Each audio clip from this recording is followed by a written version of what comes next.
అనుకుంటున్నావా? ఆయన చెప్పిన పథకాలన్నీ ఇవ్వడండి.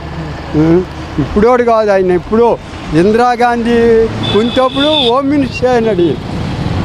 ఆయన దగ్గర మినిస్టర్ అయినాడు. అప్పటి నుంచి ఆయనకు అనుభవం ఉంది. ఇవ్వాలంటే ఇవ్వగాడు, ప్రభుత్వంతో పారాడు. కానీ ఇప్పుడు మరి ఆయన వల్ల కాదు, ఇవ్వడానికి కూడా ఆయన వల్ల కాదు. అదండి.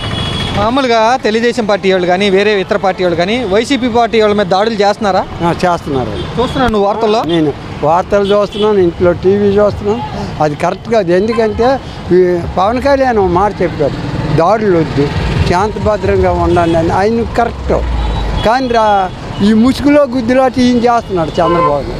సరే, ఇప్పుడు అధికారంలో ఉన్నారు పవన్ కళ్యాణ్, దాడులు జరుగుతున్నా కూడా ఏం మాట్లాడతలేదంటూ జగన్ పార్టీ వాళ్ళు అంటున్నారు. నేను జగన్ పార్టీ, నేను వైసీపీ. కానీ పవన్ కళ్యాణ్ ఆయన మాట మట్టు కరెక్ట్. ఎందుకంటే గొడవలు వద్దు, అందరము బతకాలని అయినా అంటాను.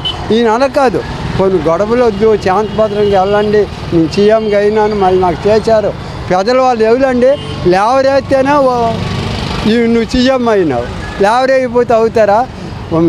ఉద్యోగస్తులు అసలు ఓటు దగ్గరికే రారు. విన్నావా? వీళ్ళు ఎవరైతేనే కదా మళ్ళీ నువ్వు సీఎం అయినా. అది ఒకటి ఆయన ఆలోచించుకొని ఎవరికి. తర్వాత రిక్షా